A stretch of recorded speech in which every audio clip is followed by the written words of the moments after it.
സത്യം പറഞ്ഞാൽ മമതയെ പേടിച്ചിരിക്കുകയാണ് ബി.ജെ.പിയുടെ നേതാക്കൾ. അമിത്ഷാ പേടിച്ചു മടങ്ങി. അതിനുശേഷം യോഗി ഹെലികോപ്റ്ററിൽ വരാൻ പേടിച്ച് ഇപ്പോൾ വാഹനമാർഗം ബംഗാളിലെത്താൻ വേണ്ടി ശ്രമിക്കുകയാണ്. അതായത് നേരത്തെ സൗത്ത് ദിനേജ്പൂരിലുള്ള ബി.ജെ.പിയുടെ മെഗാ റാലിയിൽ പങ്കെടുക്കാൻ വേണ്ടി ഹെലികോപ്റ്ററിലെത്തിയ യോഗിയുടെ ഹെലികോപ്റ്ററിന് അനുമതി ബംഗാൾ സർക്കാർ നിഷേധിച്ചു.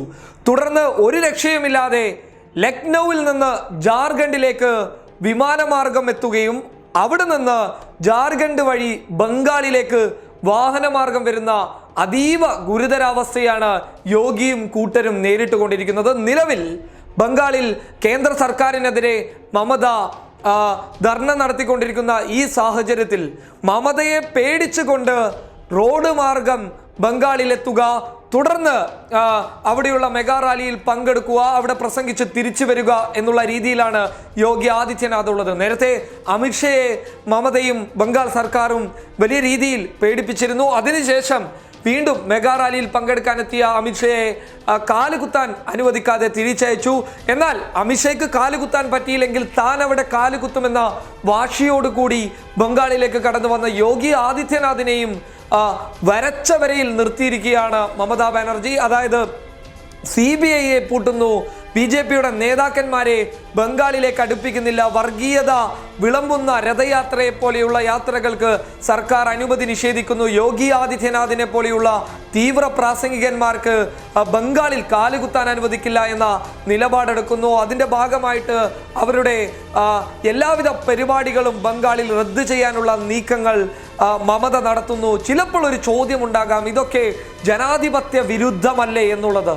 എന്നാൽ മറിച്ച് പറയുന്നത് മമത ഇങ്ങനെയാണ്: പലയിടങ്ങളിലും ജനാധിപത്യ വിരുദ്ധ നിലപാടെടുക്കുകയും പലരെയും പശുവിൻ്റെയും മറ്റുള്ള മൃഗത്തിൻ്റെയും പേര് പറഞ്ഞ് അരുംകൊല ചെയ്ത ഇവരെ ഈ രീതിയിൽ ശിക്ഷിച്ചില്ല എന്നുണ്ടെങ്കിൽ ഇവർ ഒന്നും പഠിക്കില്ല എന്ന ഒരു വലിയ പാഠമാണ് താൻ നൽകുന്നതെന്ന് മമത പറയുന്നുണ്ട്. അതിൻ്റെ ഭാഗമായിട്ടാണ് മമത ഇതുപോലെയുള്ള കടുത്ത തീരുമാനങ്ങൾ എടുത്തു എന്നുള്ളതാണ് മാധ്യമങ്ങൾ റിപ്പോർട്ട് ചെയ്യുന്നുള്ളത്. ഒരു കാര്യം വ്യക്തമാണ്, യോഗി ആദിത്യനാഥ് ജാർഖണ്ഡ് വഴി ബംഗാളിലേക്ക് പോകുന്ന, അതായത് ലക്നൌവിൽ നിന്ന് വിമാനം വഴി ജാർഖണ്ഡിലെത്തി ജാർഖണ്ഡിൽ നിന്ന് ബംഗാളിലെത്തുക എന്നുള്ളത് അതീവ ഖേദകരമായ ഒരവസ്ഥയാണ് ബി.ജെ.പി നേരിട്ടുകൊണ്ടിരിക്കുന്നത്. കാരണം കേന്ദ്രത്തിൽ ബി.ജെ.പി വാഴുമ്പോൾ പോലും ബംഗാളിൽ ബി.ജെ.പിക്ക് കാലുകുത്താൻ പറ്റാത്തത് മമതയുടെ ചില തീരുമാനങ്ങൾ തന്നെയാണ്.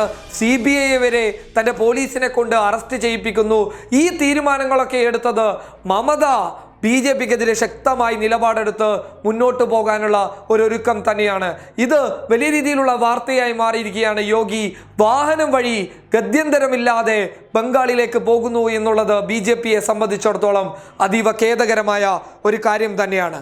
യോഗി ആദിത്യനാഥ് പുരുലിയയിലുള്ള ബി.ജെ.പിയുടെ റാലിയിലായിരിക്കും പങ്കെടുക്കുക.